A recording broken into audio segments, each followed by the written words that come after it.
Bapak Ibu, kita mulai. Bismillahirrahmanirrahim. Assalamualaikum warahmatullahi wabarakatuh. Alhamdulillah wassalatu wassalamu ala Rasulillahi wa ala alihi wa sahbihi wa mawala wa la hawla wa la quwata illa billah. Asyhadu an la ilaha illallah wa la syarikalah wa asyhadu anna Muhammadan abduhu wa rasuluhu la rasula wa la nabiyya ba'dah. Faqala Allah Ta'ala fi kitabil karim, a'udzu billahi minasy syaithanir rajim. Wa halallahu al-bai'a wa harrama ar-riba.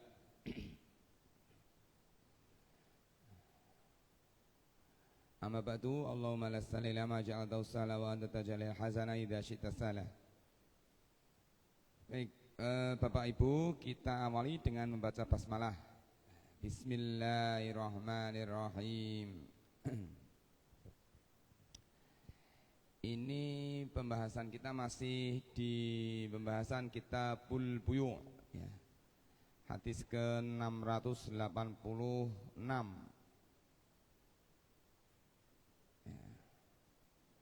Yang kemarin kita bahas tentang, kita dudukkan tentang hukum tinjauan fikih dari jual beli dropship ya, atau dropshipping.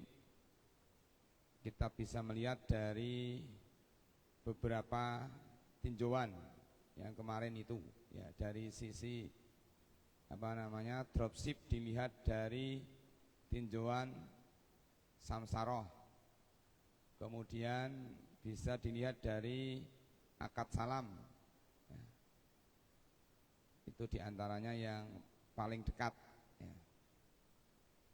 Kemudian ada wakalah bil ujroh ya. Ya, jual beli dengan upah ya. Alhamdulillah sudah semakin jelas. Nah, hari ini kita akan bahas, temanya sebenarnya membahas tentang apakah mengambil keuntungan lebih dari 100% itu boleh ya. Tapi ternyata ada beberapa hadis yang terselip yang belum kita baca. Maka kita baca dulu dari 686. Kita baca dulu. Wan Tawus an Ibni Abbasin radhiyallahu anhuma qala Rasulullah sallallahu alaihi wasallam la talaqau rukbana wala yabi khadirul libatin. Qultu li Ibni Abbasin ma qauluhu wala yabi khadirul libatin. Qala la yakunu lahu simsaron. Muttafaqun alaih. Ini ya,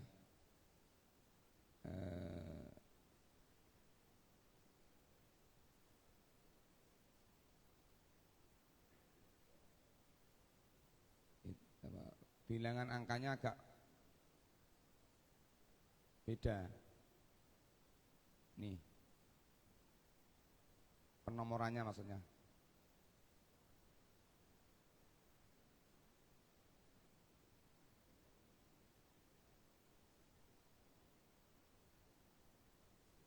Dari Tawus, dari Ibnu Abbas radhiyallahu anhuma, bahwa Rasulullah sallallahu alaihi wasallam bersabda, janganlah engkau menghadang kafilah di tengah perjalanan ya. Ini la talak korban, ini namanya jual beli talaki rukban ya.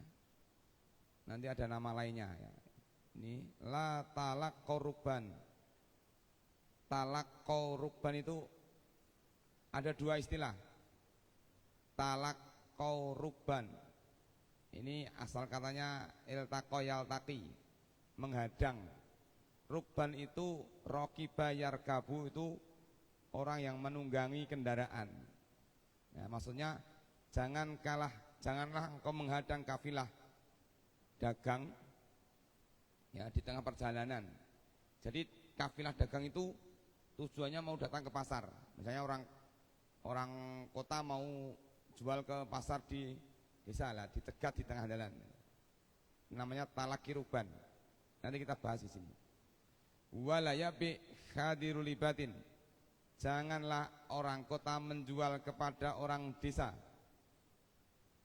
Orang kota menjual kepada orang desa. Ini juga jenis jual beli juga ya. Jual beli bai'u khadirul libatin. Jadi kedua, qultu li Ibnu Abbas, aku bertanya kepada Ibnu Abbas, apa maksud sabda Nabi sallallahu alaihi wasallam, janganlah orang kita menjual orang desa? Ibnu Abbas mengatakan janganlah menjadi perantara di antara mereka.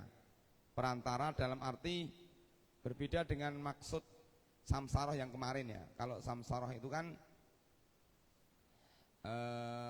hanya menjadi penengah.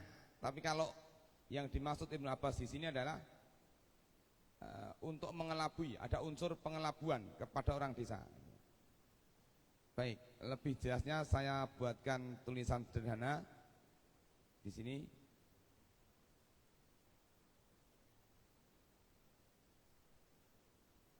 Nah, jadi jual beli, bentuk jual beli yang bermasalah ya, yang berikutnya adalah jual beli talakil jalab atau talakir rukban.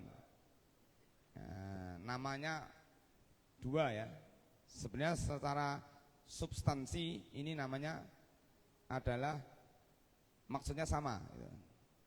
Jalab itu adalah barang yang diimpor dari tempat lain, maka talakil jalab.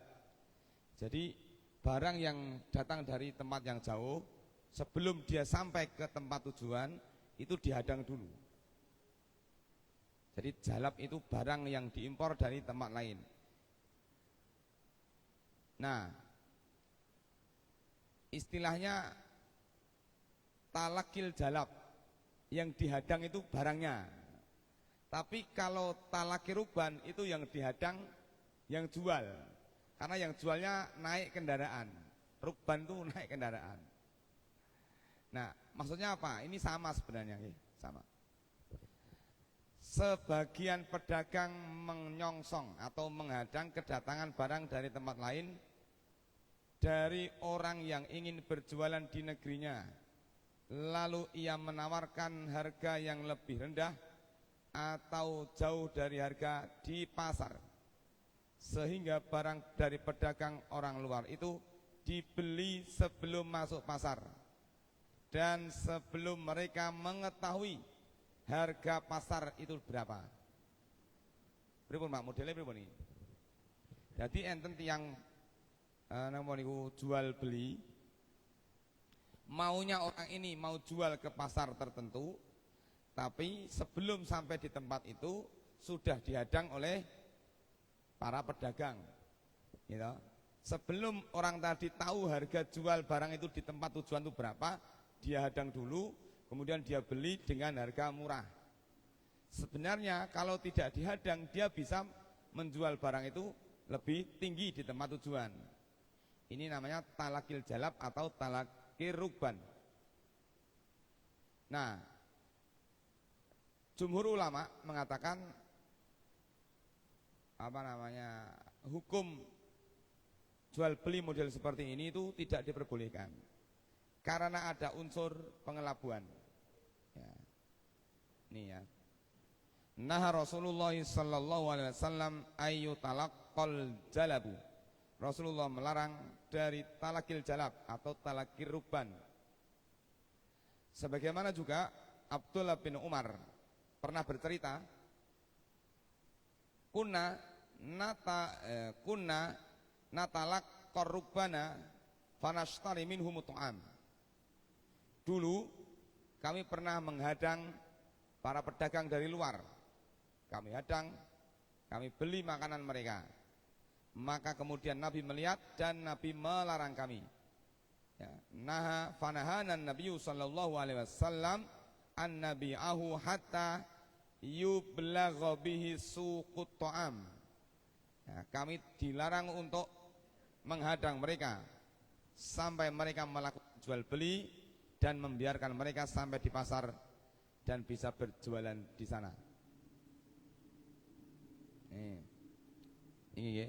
La talakul jalab faman talaqahu fashtara minhu fa idza atas sayyiduhu as-suq fa huwa bil khiyar. Ya, jadi ini untuk menghilangkan atau menyelamatkan kaum muslimin dari tindakan dolim, yaitu pengelabuan harga tadi. Nah, ini yang jalak talakil jalab atau talakil ruban. Sebagian ulama mengatakan kalau itu tidak ada unsur pengelabuan tidak masalah, boleh-boleh saja. Boleh-boleh saja. Tapi kalau di situ ada unsur pengelabuan maka tidak diperbolehkan. Nih. Kira-kira model seperti ini masih ada, Pak? Kathah nggih.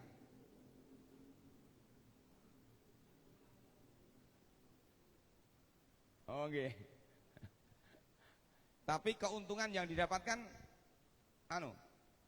maksudnya keuntungan yang didapatkan itu wajar atau pripun niku? Harganya lebih tinggi.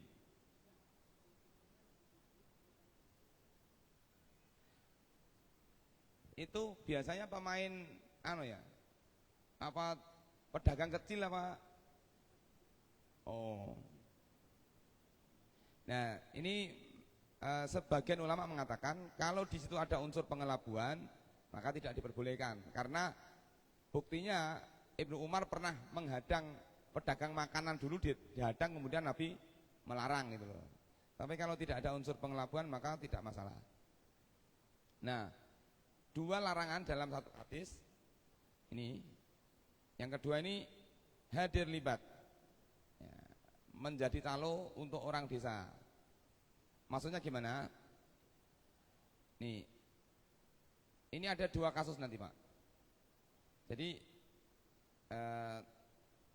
perlu dibedakan, ya, perlu dibedakan. Saya pernah matur dulu, calo itu secara hukum fikih boleh, tapi ada model calo yang tidak diperbolehkan, yang haram, gitu. Masih ingat nggak, Pak? Contoh, calo yang dolim kepada calon pembeli. Dia melakukan intimidasi kepada calon pembeli. Saya dulu pernah cerita ya. Saya itu dulu pernah mau beli tiket saja di terminal itu, yang menghadang saya itu 5 orang, Pak. Nggak bisa keluar saya, soal dihadang sana enggak. Mana tiketnya? Sudah punya, mana tunjukkan, tunjuk. Jadi saya nggak bisa keluar itu. Mau sekedar saya mau beli itu nggak boleh. Ini namanya intimidasi. Terus saya naik bis itu, dipaksa untuk membeli sesuatu. Nah, ini namanya intimidasi. Maka calo-calo yang di sana samsaroh yang di sana ada unsur perbuatan dolim kepada calon pembeli, atau di sana ada unsur memakan harta orang lain dengan cara yang tidak benar, seperti misalnya menjual harga yang di luar nalar, itu dolim. Nih, nah termasuk ini jual beli hadir libat itu menjadi calo untuk orang desa, dalam arti sampai pada tingkatan mendolimi orang desa. Ya, calo ini mengatakan engkau tidak perlu menjual barangmu, biar saya yang jual saja. Nanti akan mendapatkan harga yang lebih tinggi. Ya kalau selisih harganya wajar, nggak masalah. Sebagaimana calo maklar-maklar yang jual beli yang ada, itu kan harganya harga yang normal, wajar. Tapi yang dilarang di sini adalah bentuk calo yang meninggikan harga yang luar biasa. Nih, talak kiruban dan hadir libat. La talak kurubana wala yabi hadir libatin. Qala faqultu li Ibnu Abbas ma qawluhu la yabi hadir libatin. Qala la yakunu lahu simsaron. Jadi tidak diperbolehkannya calo di sini adalah calo atau maklar yang tadi, yang terlarang tadi. Karena ada yang boleh dan tidak boleh. Nah, menurut jumhur ulama, mayoritas ulama mengatakan jual beli ini tidak diperbolehkan, tetapi secara hukum fikih sah. Kenapa sah? Karena terpenuhi syarat-syarat sahnya jual beli. Ya, kalau terpenuhi syaratnya, ya, terpenuhi syarat terlarangnya ya, maksudnya ya, itu maka dia menjadi terlarang. Yang pertama, barang yang ditawarkan untuk dijual adalah barang yang umumnya dibutuhkan oleh orang banyak. Ya, jadi barang yang dibutuhkan banyak orang, kemudian dia jual dengan harga tinggi dengan model samsaroh tadi. Dua, jual beli yang dimaksud adalah harga saat itu. Sedangkan jika harga dibayar secara angsur maka tidak masalah. Kalau harga angsur itu kan tergantung dari keuntungannya. Misalnya ini saya jual sekian, kalau cash saya jual angsuran dengan angsur itu jadinya sekian, itu boleh. Saya pernah bahas itu tidak termasuk dalam kategori menjual dengan dua harga, bukan. Yang ketiga, orang desa tidak mengetahui harga barang yang dijual ketika sampai di kota. Kalau tidak tahu kan berarti ada unsur pengelabuan. Tapi kalau tahu maka tidak masalah. Oh nggih, mriku regane sak monten nggih pun. Niki kula dak sak monten nggih, nggih. Itu. Jadi dalam Islam itu sebenarnya berkaitan dengan jual beli itu akadnya adalah akad amanah gitu.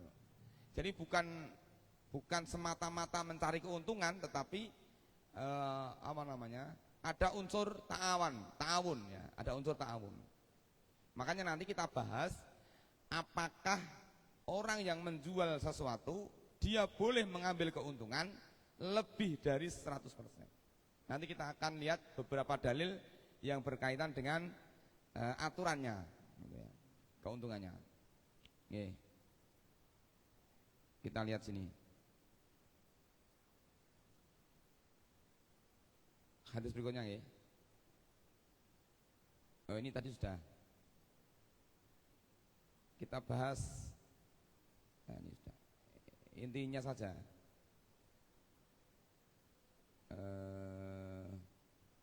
Nih. Nah Rasulullah sallallahu alaihi wasallam ayyabi akhadirul libatin, tadi menghadang orang kota menjadi perantara bagi orang desa tetapi dengan harga yang tinggi. Wala tanajasu, dan janganlah kalian melakukan jual beli najas. Masih ingat ya? Najas menghadirkan orang yang tidak niat untuk membeli untuk menaikkan harga sehingga pembeli mendapatkan harga tinggi. Setelah harga itu barang itu terjual, maka orang tadi mendapatkan keuntungan dari si penjual. Ini namanya jual beli najas. Wala yabi rajulun ala bai'in akhihi. Janganlah seseorang menjual sesuatu yang menjadi jual beli atas saudaranya. Maksudnya orang yang melakukan transaksi yang tadi belum selesai, kemudian datang orang yang kedua untuk memberikan penawaran yang lebih rendah. Padahal transaksi yang pertama itu belum final. Wala yakhtub ala khitbatin akhihi, janganlah seseorang meminang atas pinangan saudaranya. Seorang wanita sedang dilamar oleh seorang laki-laki, ya, ini masih dalam pinangan, belum ada belum ada kepastian, tapi sudah dipinang oleh orang lain, tidak boleh. Wala tas'alul mar'atu talaqa ukhtiha litakfa'a ma fi ina'iha. Kita lihat sini. Hadis nih. Abu Hurairah radhiyallahu anhu berkata, Rasulullah SAW melarang orang kota menjual kepada orang desa. Dalam konteks yang tadi ya. Jangan melakukan jual beli najas, tadi sudah saya sebutkan maknanya. Terus jangan seseorang menjual sesuatu yang dijual oleh orang lain selama transaksinya belum selesai maka tidak boleh. Tapi kalau transaksinya sudah selesai maka boleh. Bagaimana dengan kasus jual beli lelang? Kemarin sudah kita bahas, jual beli lelang boleh, baik muzayadah maupun munakosoh, baik lelangnya lelang harga naik atau harga turun, itu dua-duanya diperbolehkan. Di masa Nabi pernah terjadi jual beli dengan sistem lelang. Dia tidak termasuk dalam larangan menjual sesuatu yang bukan miliknya. Terus janganlah seorang perempuan meminta talak saudaranya agar ia menjadi gantinya. Jadi seorang wanita punya teman yang sudah bersuami, kemudian wanita tadi ngojok-ngojoki temannya tadi, nang pegatan mawon, dipanas-panasi ben pegatan. Nah mungkin pun pegatan, dia nanti yang akan menjadi istri dari suami yang sudah menceraikan, itu tidak diperbolehkan. Nah, baik, ini saya lanjutkan. Nah ini, saya tambahkan ini. Nah, maksud la yabi rajulu ala bai'in akhihi wa la yakhtub ala khitbati akhihi illa ayyadana lahu. Janganlah seseorang menjual di atas jualan saudaranya. Ada orang melakukan transaksi, transaksi itu belum final, belum lepas, belum berpisah dalam transaksi akad, datang pembeli kedua datang. Ya, ini tidak diperbolehkan. Ya. Saya kasih contoh. Seseorang yang telah membeli sesuatu dan masih dalam tenggang khiyar, ngeten Pak. Orang itu kalau sudah melakukan transaksi, selama dia masih di tempat akad, ya, maka orang itu masih punya khiyar. Khiyar itu hak untuk meneruskan transaksi atau membatalkan transaksi, karena akadnya belum selesai.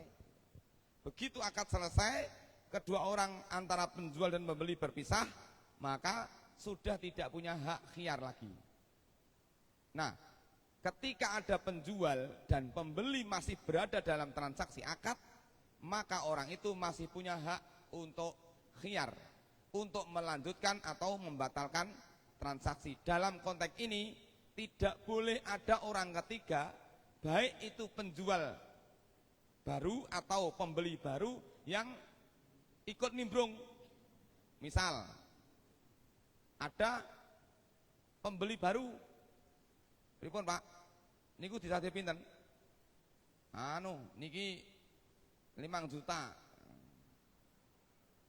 Nggih pun kula badanane 6 juta. Enggak boleh. Kenapa? Karena ini akadnya masih jalan, enggak boleh.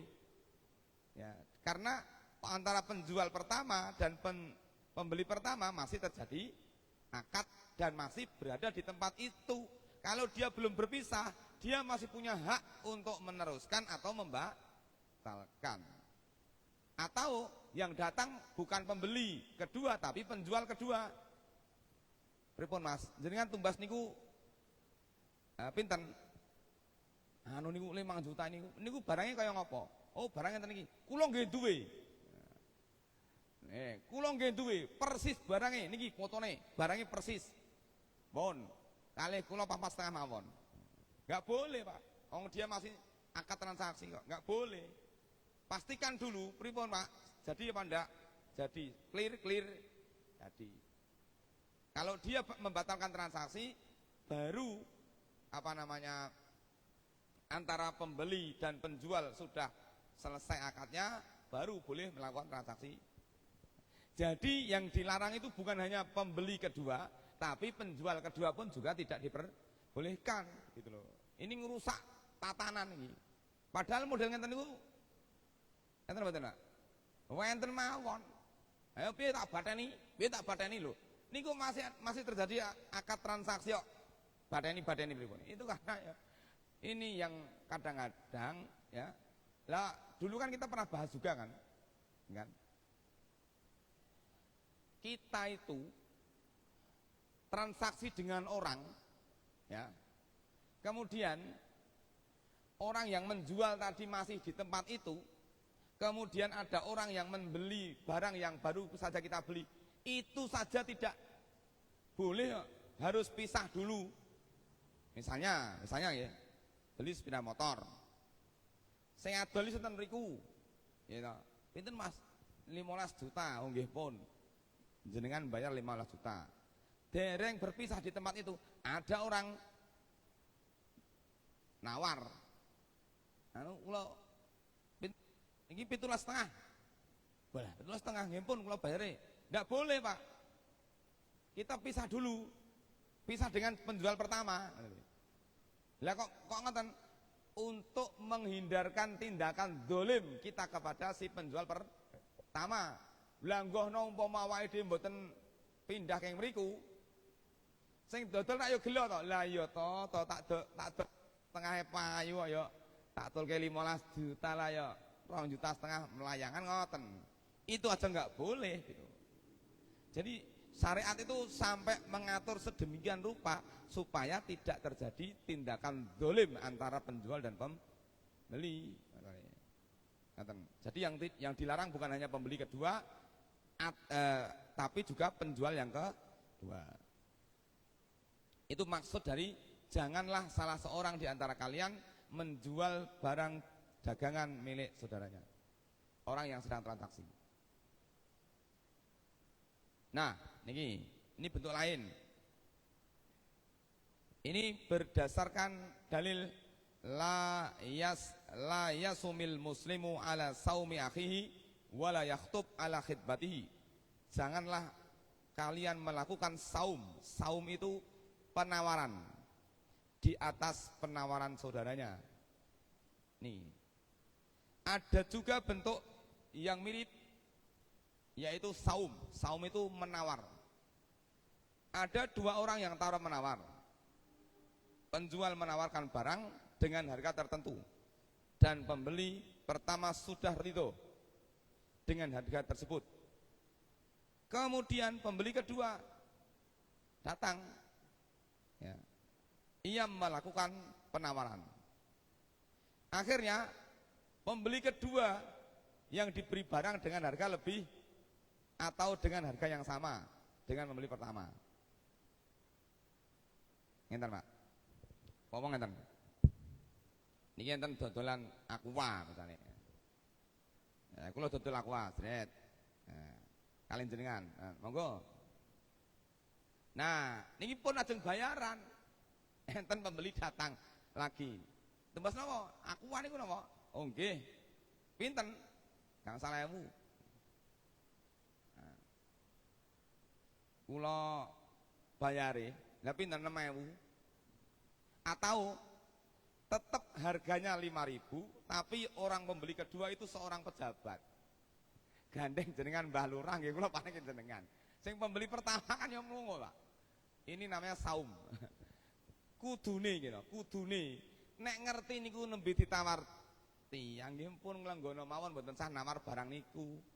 Itu ndak boleh karena sudah terjadi akad transaksi. Maka karena ada terjadi akad transaksi, nggih ampun ngrusoi akate wong. Niku dolim, tidak boleh. Ini masuk kategori janganlah salah seorang di antara kalian menjual barang yang sedang ditawar oleh saudaranya.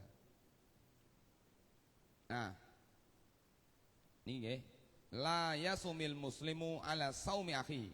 Janganlah melakukan penawaran atas penawaran saudaranya. Nah, sekarang ini kita baca hadisnya dulu. Kita baca hadisnya dulu.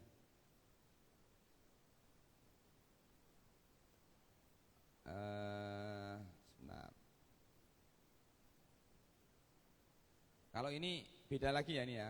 Yang ini tapi masih terkait dengan larangan jual beli. Saya bacakan sekalian. Ini nggih.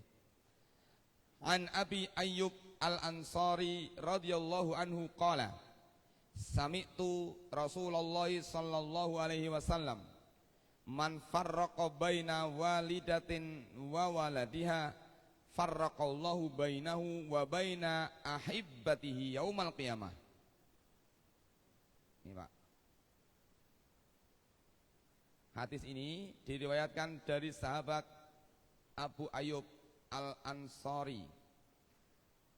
Ya.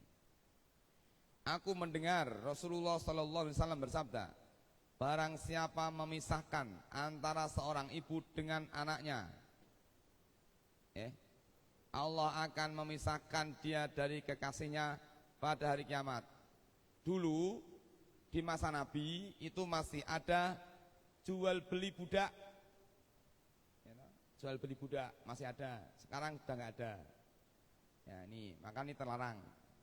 Maka tidak perlu kita perdalam berkaitan dengan budak. Nah, hadis berikutnya juga begitu. Ya. Wa an Ali bin Abi Thalib radhiyallahu anhu amaroni Rasulullah sallallahu alaihi wasallam an abi aghulamaini akhawaini fabituhuma fa farraqtu bainahuma fa dzakartu dzalika li Nabi sallallahu alaihi wasallam faqala atrikhuma fartajihuma wala tabihuma illa jami'a. Rasulullah SAW pernah menyuruhku untuk menjual 2 orang budak kecil bersama saudaranya. Lalu aku menjualnya secara terpisah. Loh, masih kali ini dipisah. Dan aku beritahukan hal itu kepada Nabi sallallahu alaihi wasallam. Maka beliau bersabda, susulah dan ambillah kembali, jangan kalian menjual mereka kecuali dengan bersama-sama. Nah, ini berkaitan dengan budak, maka tidak perlu kita rinci. Nah, ini yang kita bahas kaitannya dengan aturan laba, ya, aturan pengambilan laba. Kita baca riwayatnya dulu. An Anas bin Malikin radhiyallahu anhu qala ghalat si'ru bil Madinati ala ahdi Rasulillah faqala an-nas ya Rasulullah ghalat si'ru fasa'ir lana faqala Rasulullah sallallahu alaihi wasallam innallaha huwal musa'ir al-qabid al-basit ar-raziq wa inni la arju an alqallaha ta'ala wa laysa ahadun minkum yatlubuni bimadlamatin fi damin wala malin rawahu khamsah illa an-Nasa'i wa sahahahu Ibnu Hibban. Pada zaman Rasulullah pernah terjadi kenaikan harga yang disebut dengan as-si'ru, kenaikan harga. Jadi kayak harga-harga barang naik ya. Maka mereka berkata, ya Rasulullah, harga barang-barang melonjak tinggi. Tentukanlah harga bagi kami. Nah, maksudnya Rasulullah diminta sebagai seorang khalifah, sebagai seorang pimpinan negara untuk menstabilkan harga. Lalu Rasulullah bersabda, sesungguhnya Allah lah penentu harga. Dialah yang maha menahan, yang melepas, dan yang memberi rezeki. Dan aku berharap bertemu dengan Allah, dan berharap tiada seorang pun yang menuntutku atas kasus penganiayaan terhadap darah maupun harta benda. Berarti kita akan bahas di sini kenapa harga naik. Berarti ada orang yang ingin mendapatkan keuntungan yang tinggi. Boleh apa tidak? Nah, kita lihat. Nah, di sini, Pak. Baik. Kita akan bahas namanya keuntungan dalam bahasa Arab itu namanya ribhu atau profit. Ya, ar-ribhu. Ya, atau laba, untung. Tambahan yang merupakan perbedaan antara harga beli dan harga jual. Itu namanya untung dan itu boleh. Secara hukum fikih tidak ada batasan laba. Maksimal 100% tidak ada. Bahkan saya punya teman itu nyetak buku, Pak. Jadi buku diterjemahkan, buku Arab diterjemahkan, kemudian dicetak, itu konon penentuan harganya itu sampai 400%. Misalnya cost produknya misalnya 30.000 misalnya, nanti dikalikan 400% berapa persen itu nanti untuk apa namanya biaya pengiriman, biaya macam-macam itu lebih dari 100%. Nah, selama aktivitas perdagangannya tidak disertai dengan hal-hal yang haram, misalnya ya, ghoban fahish, ya, menjual dengan harga jauh lebih tinggi atau jauh lebih rendah dari harga pasar. Ini harga pasarnya berapa, sekian, dinaikkan setinggi-tingginya padahal barangnya sama. Nah, ini enggak boleh. Yang kedua, ihtikar. Ihtikar tadi belum kita bahas ya Pak ya. Ihtikar itu menimbun barang. Ya. Ya, ihtikar. Ada ihtikar yang terlarang dan ada ihtikar yang boleh. Menimbun itu dalam konteks seperti apa dulu? Misal, menimbun kebutuhan umumnya manusia, ya, di saat semua orang membutuhkan, dia timbun sehingga harganya naik, dia mendapatkan keuntungan berlipat-lipat, tidak boleh, karena barang itu dibutuhkan banyak orang. Tapi kalau menimbun seperti orang desa, orang desa bar panen, terus napa Pak, gabahe disimpen ten, lah niku untuk bekas hidup kok. Ya, mboten beda-beda dengan misalnya barang langka, dia borong semua, dia timbun, dia tunggu waktunya sampai harganya naik, itu namanya menimbun. Itu dolim kepada banyak orang itu. Kalau itu kepentingan, kalau itu terkait dengan kepentingan apa, barang yang menjadi bahan pokok sembako, dolim nggak boleh itu. Ya. Kan gitu. Terus unsur doror, menimbulkan bahaya. Ya. Jadi kalau laba maksimalnya itu menimbulkan bahaya secara umum, boleh. Kemudian tadlis, menyembunyikan tata barang. Maka menurut Syekh Yusuf Qardai tidak diperbolehkan. Tapi kalau terlepas dari itu maka boleh. Kita lihat penjelasannya. Dalilnya ada di surat An-Nisa ayat 29. A'udzubillahi minasyaitonirrajim. Ya ayyuhalladzina amanu la ta'kulu amwalakum bainakum bil batil illa an takuna tijaratan antaradhim minkum. Ini titik tekannya di sini. Wahai orang-orang yang beriman, jangan kamu saling memakan harta sesamamu dengan cara yang batil. Caranya tidak baik, caranya tidak benar. Kecuali dengan jalan perdagangan. Maksudnya jalan yang batil itu apa? Misalnya merampok, mencuri, gitu. Itu kan jalan nggak benar. Gitu. Tapi kalau dengan perdagangan yang berlaku suka sama suka, saling ridho, maka boleh. Kan gitu.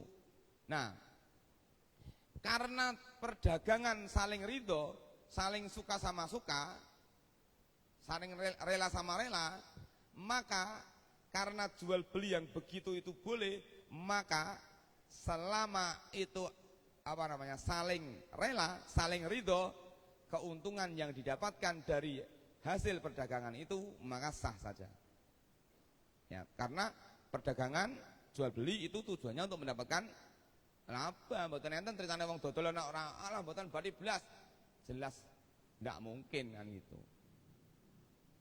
Bolehnya mencari laba dilihat dari segi berapa besarnya laba, bersifat mutlak, tidak ada batasnya.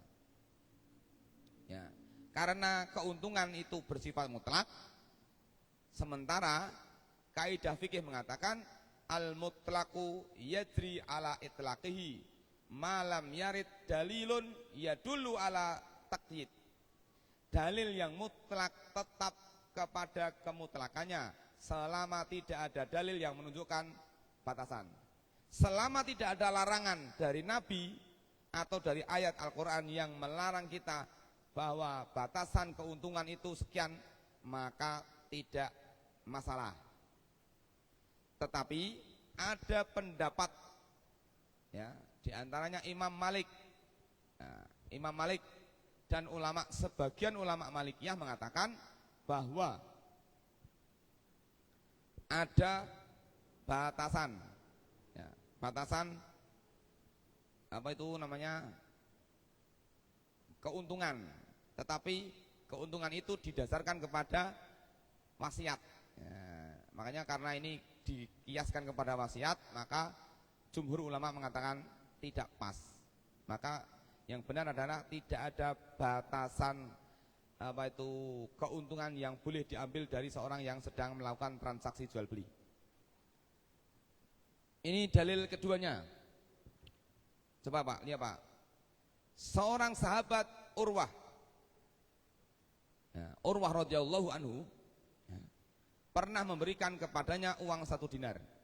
Jadi Nabi SAW itu memberikan uang kepada Urwah, ya, uang 1 dinar. Kalau dulu di zaman Nabi, uang 1 dinar itu bisa dipakai untuk beli 1 ekor kambing Pak. Berarti pinten ewu Pak? 3 juta. 1 dinar itu dapat 1 ekor kambing. Saat ini jenengan diparingi uang 1 dinar bisa beli kambing nggak Pak? Bisa ya? Nggak bisa? Bisa. Maka uang dinar dan uang dirham itu lebih stabil. Uang emas itu lebih stabil daripada uang kartal. Mau zaman Nabi loh Pak ya, zaman Nabi beli kambing 1 ekor itu dengan harga 1 dinar. Sekarang mau beli kambing dengan 1 dinar yo masih bisa gitu loh. Itu istimewanya uang dinar, uang dirham. Kemudian Urwah membeli 2 ekor kambing dengan uang itu. Nah ternyata uang 1 dinar itu dibelikan dapat 2. Ya. Gitu. Lalu menjual salah satu dari 2 ekor itu seharga 1 dinar. Berarti berapa Pak keuntungannya? 100%. Oh. Pertama uang 1 dinar dapat 1 ekor kambing. Kemudian dia membeli kalau riwayatnya gini. Jadi Urwah itu dia diperintah Nabi untuk beli kambing, dikasih uang 1 dinar, jeleng. Sampai di pasar dia beli kambing itu, dibawa pulang di tengah perjalanan ketemu orang, terus ditawar kambingnya harganya pinten, sama enten, dia jual 2 dinar, gitu. Terus dapatlah dia uang 2 dinar, gitu Pak. Karena dapat 2 dinar, dia balik lagi ke pasar, beli kambing lagi. Berarti kan dia menjual dengan keuntungan 100%. Ya, itu. Jadi 100% boleh. Ini dalil pertama ya. Ini bunyi hadisnya. Ya. Bahkan Urwah didoakan oleh Nabi dengan keberkahan. Nih, kedua, coba perhatikan Pak. Imam Al-Bukhari meriwayatkan Zubair bin Awam radhiyallahu anhu semasa hidupnya membeli sebidang tanah di pinggiran kota Madinah seharga 170.000 keping uang emas. Maksudnya 170.000 dinar. Setelah ia wafat, tanah itu dijual anaknya, yaitu Abdullah bin Zubair bin Awam, seharga 1.600 dinar. Lipat berapa kali? 1000%. Ente itu bahasa 170.000, ngerti-ngerti di dalam rentang waktu tertentu sudah 1.600 dinar. Keuntungannya 1000%. Ya, hampir 1000%. Nah ini berarti hukumnya boleh. Makanya keuntungan tidak ada batasan. Mungkin lebih ke gini Pak, mungkin lebih kepada tabaruk ya. Tabaruk itu misalnya ya, mengambil keuntungan dengan mempertimbangkan harga pasar kayak gitu. Karena kalau jenengan mau jual sak bebas-bebas sih, meskipun ada yang beli, tapi kalau itu akan merusak harga pasar kan juga beresiko. Nggak boleh juga kan. Tuh. Tapi kalau dia tidak merusak harga pasar, sah-sah saja sebagaimana tadi. Ya, apa sahabat tadi? Urwah tadi. Urwah tadi 100%. Nah gitu. Jadi kalau barang yang dijual itu tidak ada standarnya, maka nggak masalah. Tapi kalau barangnya umum dipakai oleh orang banyak dan itu ada harga pasar, kita terikat dengan harga pasar. Kalau begitu kita merusak harga pasar, kita akan komplain banyak orang, minimal produsen yang lain. Lagi madu sak botol sak liter regane sak mene jenengan dol sak mene. Nah gitu. Nggih. Nah, kecuali mungkin beda kasus, misalnya dijual di tempat wisata, di sana ada pajak retribusi, ada macam-macam, ya wajar-wajar saja. Jenengan misalnya beli aqua begini, itu di bandara dengan di toko pinggir jalan, dan bandara ngeten iki pinter. Atau beli apa itu mie ya, atau makanan di sini kemudian jenengan naik gunung ke Lawu menika di pos berapa beli, regane kok larang ya, karena ada biaya yang harus dibayar perjalanannya. Seperti itu yuk sah-sah saja. Nggih. Nggih ngoten Bapak Ibu yang kita kaji, pada intinya diperbolehkan secara fikih karena praktek mengambil keuntungan yang di atas 100% pun pernah terjadi di masa Nabi Shallallahu Alaihi Wasallam. Tapi pada prakteknya ketika itu berkaitan dengan barang yang dibutuhkan banyak orang dan standar pasarnya sudah ada, maka mestinya kita mengikuti harga pasar supaya tidak mendolimi orang lain. Baik, kita akhiri dengan doa kafaratul majelis. Subhanakallahumma wa bihamdika asyhadu an la ilaha illa anta astaghfiruka wa atubu ilaik. Assalamualaikum warahmatullahi wabarakatuh.